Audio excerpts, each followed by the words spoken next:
They say legends aren't born, pain makes them. And if this world has ever seen pain personified, it was Ronnie Coleman. The soft sound of a wheelchair in a pitch-dark room, the man sitting on it, whose name still makes the gym's iron bars tremble. The man the world calls the King.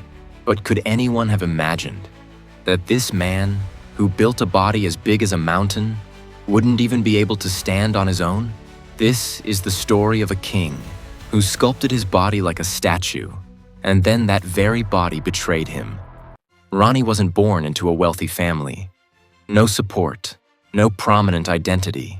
An ordinary boy, working as a police officer to make ends meet. But when he enters a gym for the first time, the iron plates seem to call out to him. It wasn't his body, but his soul that lifted the weight.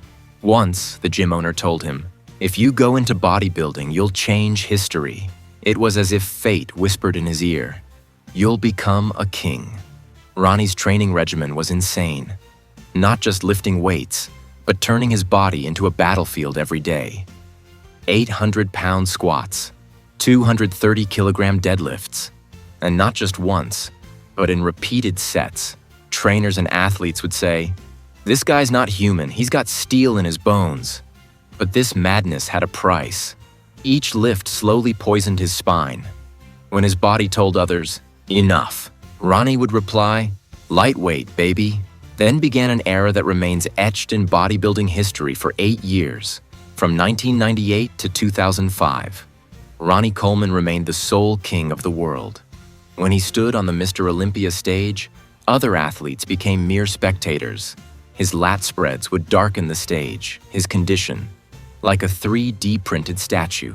The world dubbed him the greatest bodybuilder in history.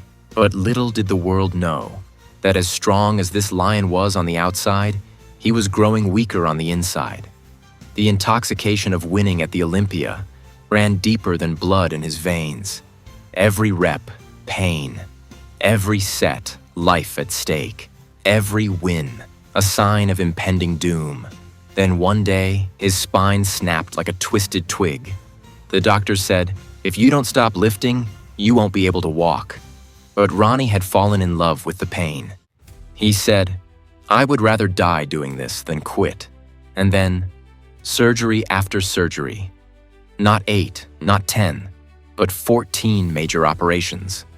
A day came when Ronnie Coleman, the man who taught the world the true meaning of muscle, couldn't stand on his own feet. That king, who conquered the Olympia stage, now needs help climbing the stairs of his own home. Seated in a wheelchair, Ronnie still smiles and says, "If I had to live again, I would do it all the same." But the pain hidden behind his eyes, the world cannot see Ronnie still frequents the hospital.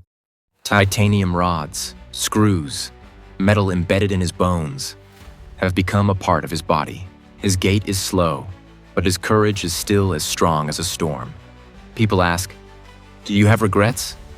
Ronnie calmly replies, "No regrets. I became the king."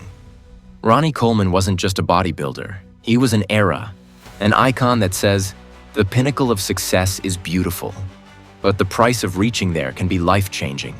The world may forget him, but iron will never forget. Every weight plate in the gym still bears Ronnie Coleman's cry, "Lightweight, baby," and that is his true legacy.